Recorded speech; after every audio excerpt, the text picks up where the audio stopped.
about it, but I want to jump into our message this morning. We're going to be in Joshua chapter 1 through 5 this month. I'd encourage you to read it. I'd encourage you to bring your Bible. I'd encourage you over the next couple of weeks to be with us as we develop this series. This is kind of one of those where every week you're going to build upon what we talked about the week before. And I wanted to pitch this morning's sermon to you and the idea that as a church, God is calling us into new territory. He's asking us to take a land that we have not yet been to before. We may only be 1 year old, but God has something in front of us that's better than what's behind us. And if it's been this good thus far, the question is, what's ahead? And when we know that God is good and we know that He's faithful, it means we get to partner with Him. But what I believe is when a church is doing a series like this, it's not as much about the campaign as it is about the idea that God has milestones in your faith journey that He wants you to cross. In other words, what God is doing in us collectively is prophetically speaking over your life that He wants to do something in you personally. And as I thought about this series, I thought, what better way to start than understanding the idea that every time God has a new season for you, there's a way that you have to step into it. God has something ahead of you. You want more peace, you're going to have to step into it. God has some plans for you. You have to step into it. And it's one thing to know that God has something good ahead. It's another to embrace it and step into it. What I believe today is we're going to read a story of the people of God stepping into the promises of God in a big way. But sometimes if you've been living more than a minute, you know that sometimes life brings its challenges. And getting to the destination is not always as easy as it was dreaming about the dream of being there one day. What I want us to be encouraged by is that God wants to show us the how. So this morning I want to talk to you about how to get your feet wet. The people of God had been wandering around in the wilderness for over 40 years. They had heard from their parents the promise that God had for them, the promised land. They've been wandering in the wilderness for 40 years, and it's finally time to get into the promised land. In fact, they're so close they can see it. It's just on the horizon. They know it's time, but they walk up to the River Jordan in flood stages. River Jordan in flood stages was approximately 2 miles wide, and not to mention, they had a pretty big family of about 2.5 million people to get across that river. They're standing on the other side of the river, knowing that God has a promise, but wondering how they're going to get there. I think we're going to learn from them today. In Joshua chapter 3, God told Joshua that when you see the Ark of the Covenant, the Ark was like a treasure chest, okay? The Ark went with them everywhere that they went, and when the Ark moved, the people of God moved with the Ark. When you see the Ark, it was like the presence of God. It was a sign that God's presence was with them. When you see the Ark of the Covenant of the Lord your God and the Levitical priest carrying it, you are to move out. Underline the word move out. Move out from your positions and follow it. Then you will know which way to go, since you have never been this way before. And Joshua told the people, consecrate yourselves, for tomorrow the Lord will do amazing things among you. How about that line? How good is it to know that God can do amazing things among us tomorrow? Doesn't matter what you've been through, doesn't matter what you're going through, that tomorrow God has some amazing things in store. Chapter 3, verse 8, when you reach the edge of the Jordan's waters, go and stand in the river, and as soon as the priests who carry the ark of the Lord of all the earth, they will set their feet in the Jordan, and its waters flowing downstream will be cut off and stand up in a heap. So they got to the edge of the waters, and the priests dipped their toes in the water, and the water piled up to the tune of probably about 120 feet high. I don't know about you, but I want to be the first guy in, not the last guy. Because the longer they wait, the more the waters pile up. The more faith it takes. You know, they could have entered into the promised land years before this moment, but they didn't. They got afraid. They didn't trust. But today's the day they're standing on the banks of the river, asking God how to get across to the other side. And as they're doing this, God is giving them specific instructions about how to get to the other side. And it goes on and He says, once you cross over the river of impossibility, here's what you're going to do in Joshua 4, verse 5. Each of you is to take up a stone on his shoulder, according to the number of the tribes of the Israelites, to serve as a sign among you. In the future, one day your kids are going to ask you, What do these stones mean? Tell them that the flow of the Jordan was cut off before the ark of the covenant of the Lord. And when it crossed the Jordan, the waters of the Jordan were cut off. These stones are to be a memorial to the people of Israel forever. Listen, they crossed through on dry ground, all 2.5 million of them. And they took the very first steps into the promise that they had heard about their whole life. And they're stepping into this new territory, and God guided them every step of the way. Can I tell you, I believe the Lord as a church is guiding us every step of the way. It's not about the best idea. It's not about a new invention. It's not about the brightest person in the room. It's about following the leadership of the Lord in our lives. And when we do that, then and only then do we get to the other side. So number one this morning is this: when God moves, you move. When God moves, you move. So I learned this lesson from this story because he says, you're going into territory you've never been into before. The only way to go somewhere you've never been before is to have somebody who's been there before lead you. And what God is telling the Israelites is he says, if the ark of the covenant of God, the presence of God moves, then here's a good idea. You should move too. When God is on the move in our lives, we have to ask ourselves this question: am I going to go with him? If God is speaking something to me, am I going to listen to him? If God is directing my steps, am I going to take the path that he has laid out? And listen, when we move out, when God moves out, it gets us where we're going. So we have to make this decision in our lives. I will move out from where I am going so that I can end up where God has led me. When we get to this place where we say, God, you're moving in my life, I'm going to follow you. Here's what it does. It positions us to get where he's designed for us to go. This all reminds me of Galatians 5:25. It says, we live by the Spirit of God. We don't just live by our own ideas. We don't live by our own ambitions. We don't live by our own thoughts. Here's what we do. We live by the Spirit of God, which means this: we have to keep in step with the Spirit of God. If he moves, we move. It reminds me of dancing in college. Y'all, I'm from Kansas City, and there were two things I said I would never do. Say y'all, number one, here I am. Number two, buy a pair of boots. I did that. When I went to a party in college and watched all the guys on my hall floor dancing with my future wife and realized I don't know how to two-step. I'm going to have to learn right quick if I'm ever going to marry that girl. And so I went out the next day and I bought me a pair of boots and I practiced in the parking lot. I didn't care who was watching. I didn't care how bad I was. I didn't care who my dance partner was. I was going to learn how to two-step so I could dance with her. I'm telling you, it worked, y'all. Look here. I mean, the boots didn't work out for me much, all right? They've been sitting on the closet shelf. I tried to wear them to a wedding the other day and my jeans wouldn't fit them over them, so that was out. But hey, I got the ring, okay? Like, we signed the deal here. And, but you know what it was all about? Was keeping in step with each other. Whether you like to dance or not, whether you're good at it or not, which, by the way, I ended up learning how to twirl her and flipping her. I only dropped her like 10 times, but she bounced back. So it's like, all you got to know is we're keeping in step. And that's how our walk with God goes the same way. My goal every day is, Lord, where are you moving? I'm going to go with you. You want me to take this step? Oh, I stepped in the wrong direction. I better come back and go this direction. And we're learning and teaching ourselves how to keep in step with God. But can I tell you something? It's not always comfortable. Keeping in step with God is not always comfortable. Getting across that river was not the most comfortable thing they had ever done in their life.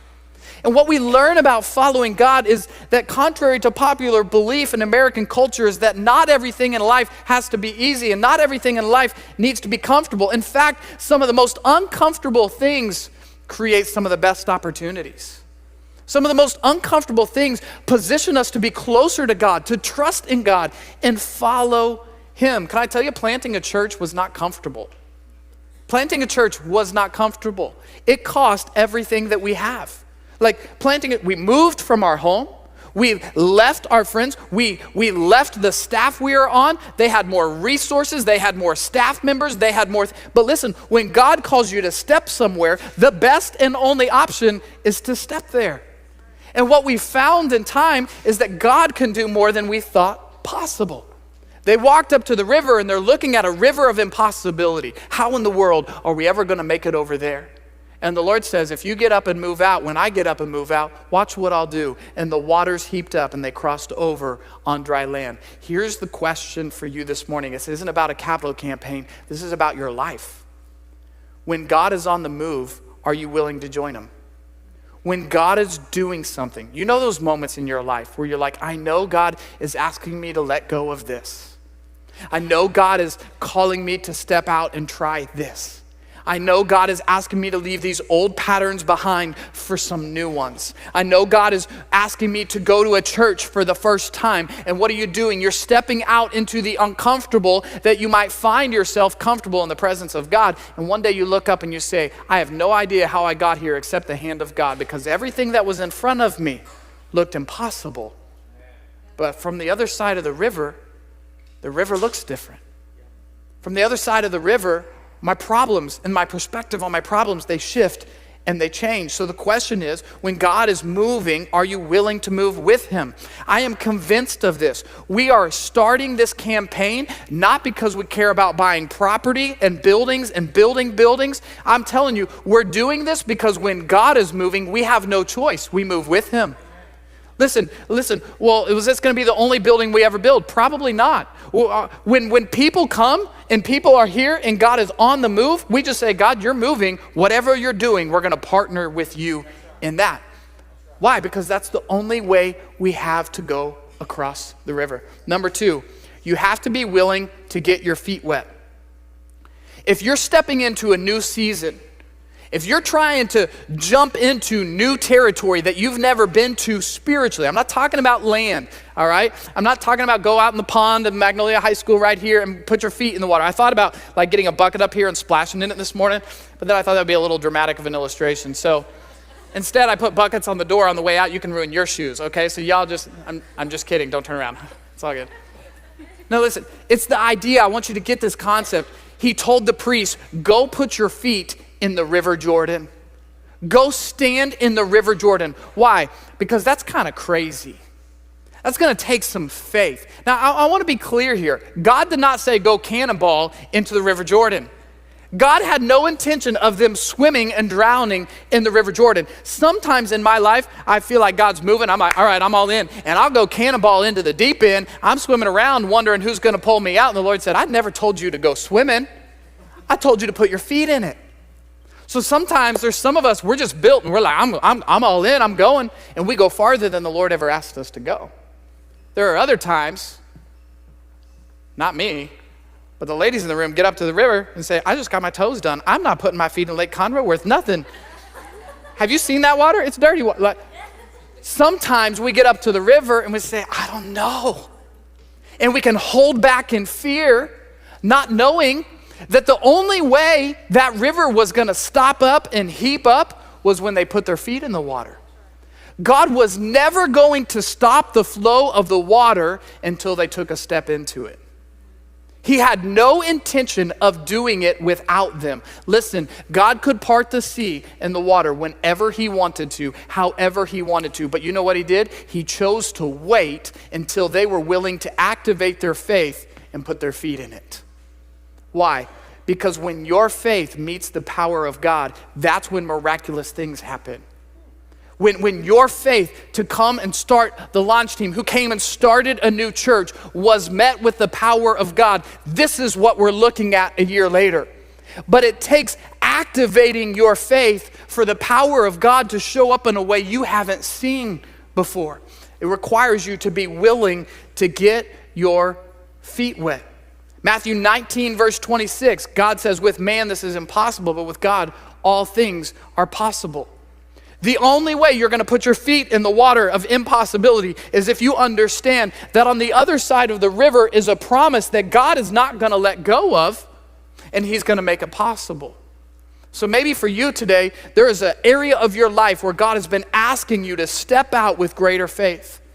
When we jump into a campaign, what we're doing and praying around our house is, God, how can you stretch our faith to give more than we've given? How can you stretch our faith to do more and be all in? And what we're saying in a metaphorical sense is we're saying, God, we're willing to get our feet wet to do whatever it is you want us to do, and we trust and know that you'll provide.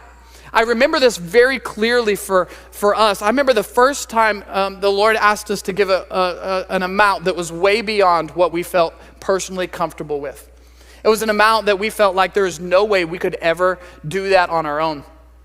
We were in seminary at the time. We had $75,000 worth of tuition bills, and my wife and I both went back to school at the same time.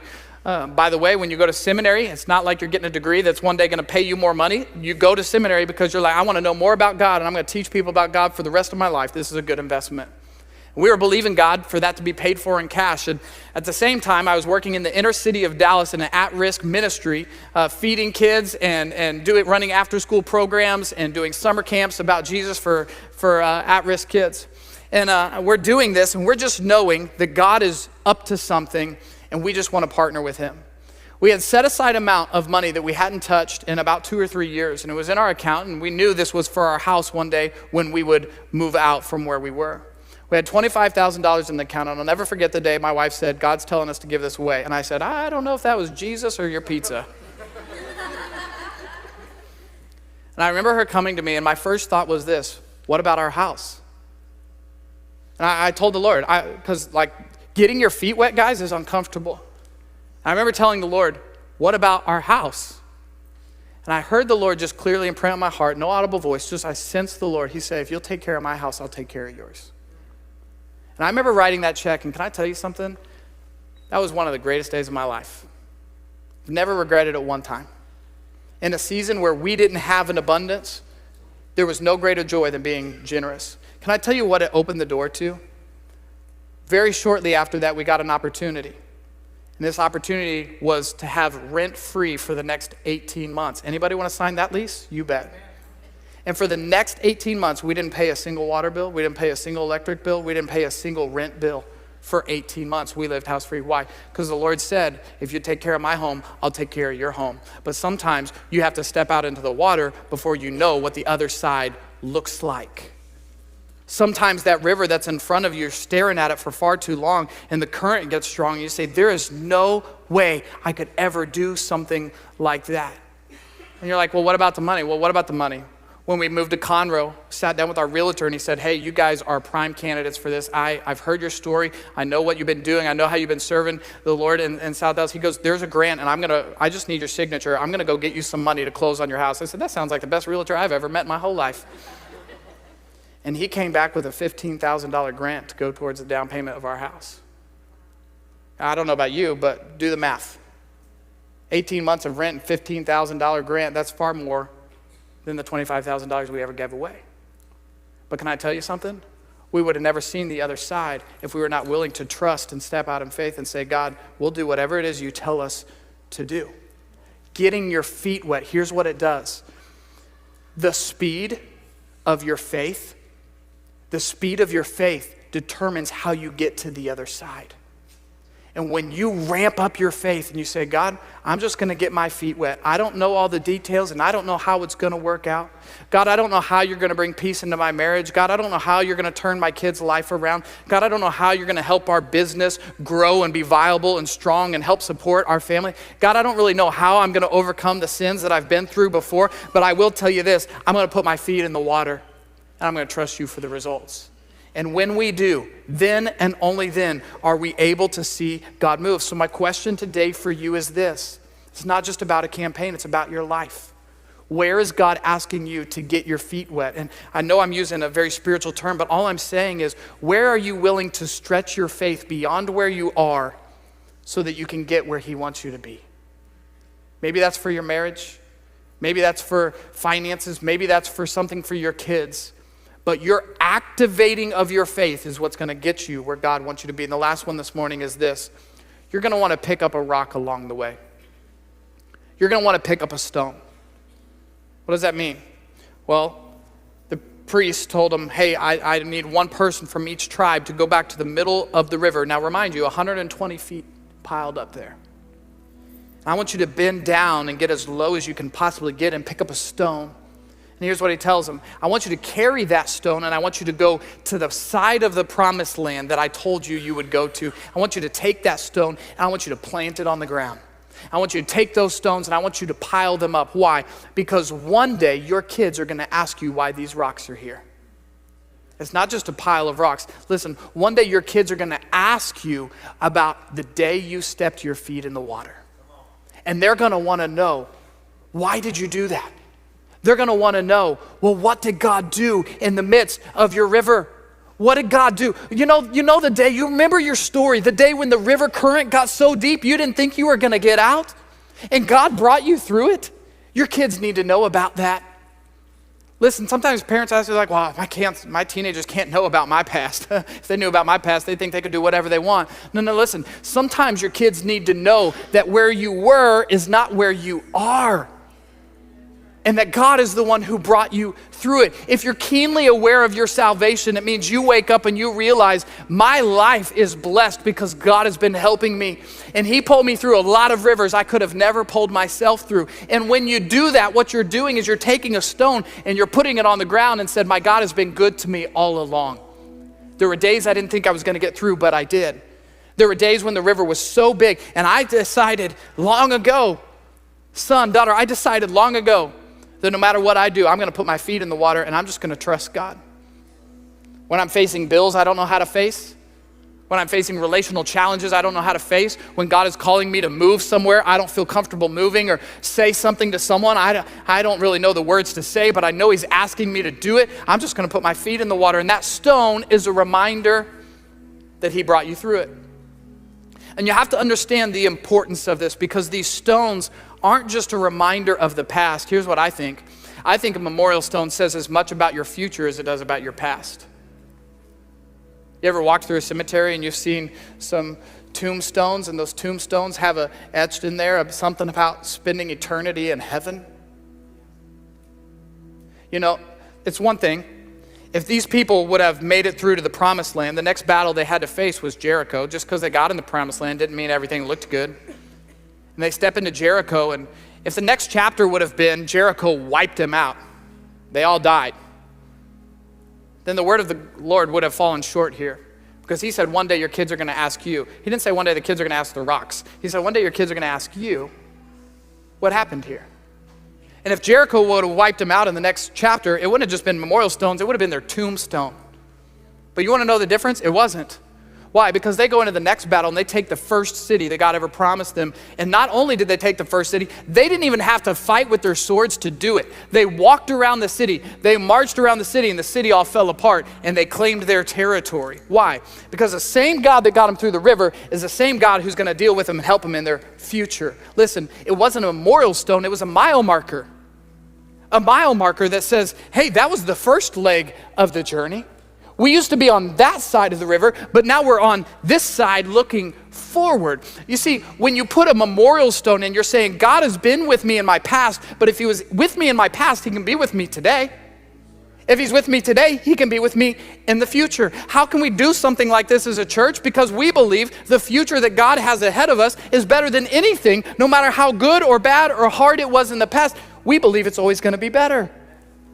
Not saying it's perfect. What I'm saying is, if he could do the impossible today, there's nothing in front of me that's too hard, that's too big, that's too challenging for the power of God to meet us. I have to tell you one of my milestone stories. This was a mile marker for my faith.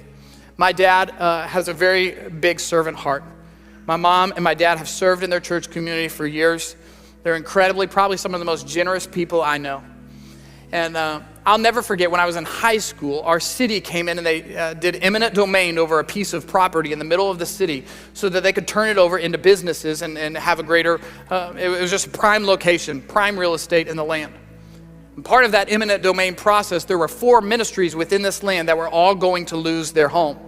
Now, if you've ever seen some nonprofit ministries, sometimes they're all heart and no resources, and they're doing more with all heart than sometimes people with a lot of resources.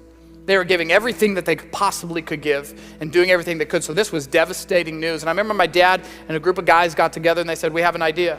Let's build a house for all of them. Let's build one building that houses all of these ministries who are being displaced. And they called it Freedom House.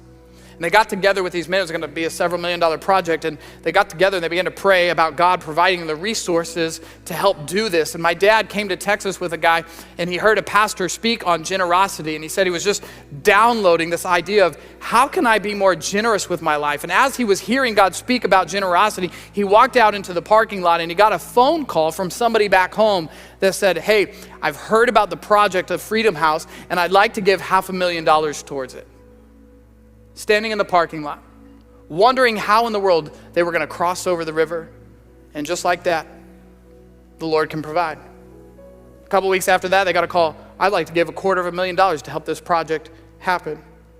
A couple weeks after that, they had fundraisers and dinners and all these things. And what do you know? Within a year and a half, they've paid for this building, and all these ministries have a home to bless. Why? Because God always makes provision for the vision that he has. And I got to tell you something. Here's why it's a milestone for me, because I was a teenager and I was watching this happen. Dads, this is for you. When you carry that milestone, that memorial stone, your kids watch. And I made a decision in my life at that point in time. I want to be generous with my life. I made another decision. I want to build something for God one day that matters. And that's a milestone I've carried for 20 years. Why? Because of what happened in the past, but can I tell you what it does? It drives me into the future. If he did it then, he could do it now.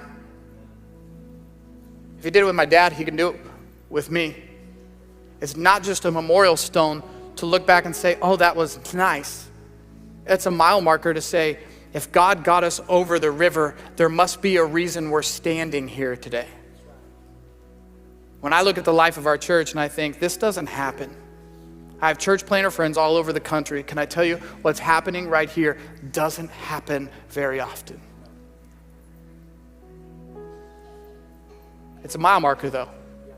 It's not the finish line. It's not the destination.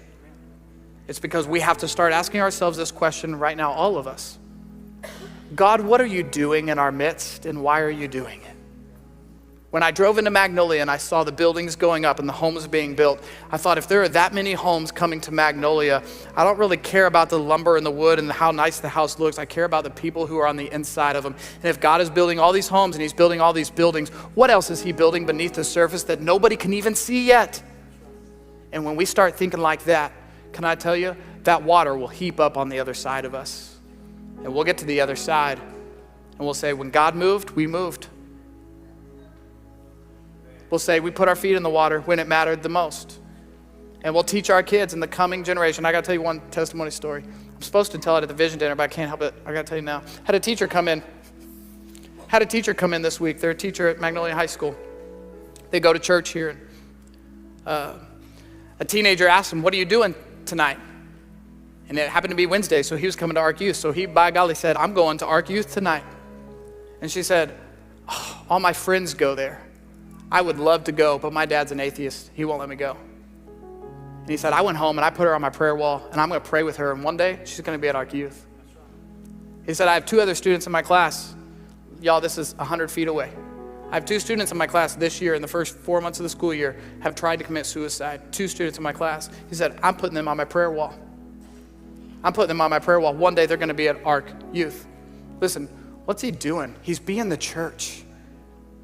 And when the church is the church and it meets the power of God in the middle of the river, can I tell you what happens on the other side is people get saved. People get set free. Families get put back together again. And all the glimpse of what we've seen this last year only happens again and again and again until we spend all of eternity with him.